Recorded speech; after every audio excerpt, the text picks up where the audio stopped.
উপবিষ্ট আমাৰ নবনিযুক্ত মাননীয় সভাপতি গৌৰব গগৈ ডাঙৰীয়া, আমাৰ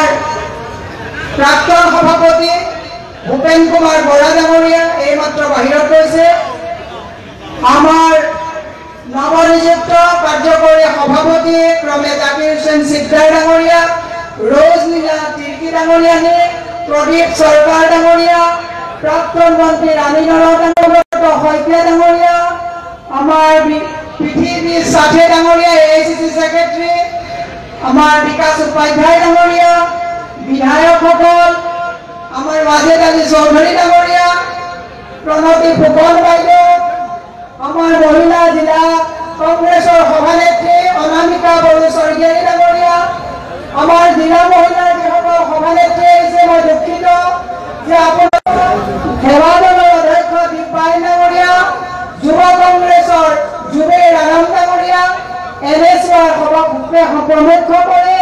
মঞ্চত উপবিষ্ট অসম প্ৰদেশৰ বিষয়ববীয়াসকল, সাংবাদিক বন্ধুসকল, সোশ্যাল মিডিয়াৰ দায়িত্বত থকা ৰাতুল কলিতা ডাঙৰীকে প্ৰমুখ কৰে, জিলা কংগ্ৰেছ, ব্লক কংগ্ৰেছ, মণ্ডল কংগ্ৰেছ, বুথৰ আমাৰ ইয়াত উপস্থিত হোৱা আমাৰ প্ৰত্যাহ্বান সন্মুখত কিমান আছে। আপোনালোকক মই এটা কথা কওঁ, এইখন অসমত স্বাধীনতাৰ পিছত অসমৰ মুখ্যমন্ত্ৰীয়ে যুৱ সমাজক কয় যে দেশীয় খুৰাক খাব নালাগে, তোমালোকে বিদেশী খুৰাক খোৱা। এইজন মুখ্যমন্ত্ৰীয়ে কয় বন্দুকৰ লাইসেন্স লাগে যদি তোমালোকে বন্দুকৰ লাইসেন্স তোমালোকে এপ্লাই কৰা। আৰু এইখন চৰকাৰৰ দিনত ভুৱা অৰুণোদয় ফৰ্ম মিলাই মহিলাসকলক যিটো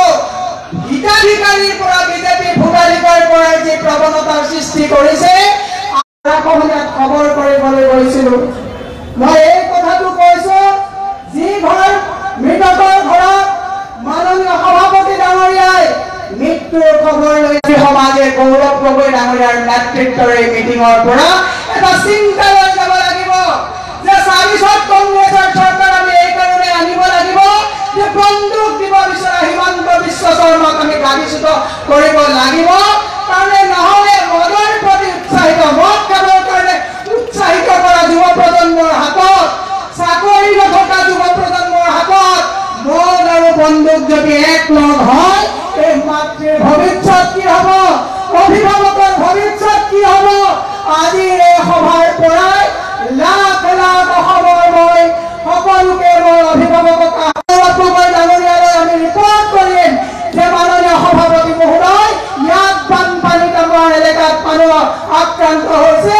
আপোনাৰ ৰংগ প্ৰহৰী হিচাপে, সৈনিক হিচাপে প্ৰতিজন মানুহে গৌৰৱ গগৈ আৰু কংগ্ৰেছৰ হাত শক্তিশালী কৰিবৰ কাৰণে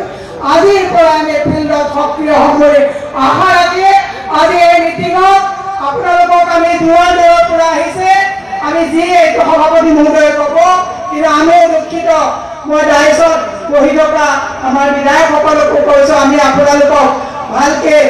ক'ৰবাত যদি দিব পৰা নাই, ব্যৱস্থা কৰিব পৰা নাই, হাত জোৰ কৰিব ক্ষমা বিচাৰিছোঁ আপোনালোকৰ ওচৰত। আৰু সকলোৱে আমি এটা শ্লোগান দিওঁ, গৌৰৱ গগৈ।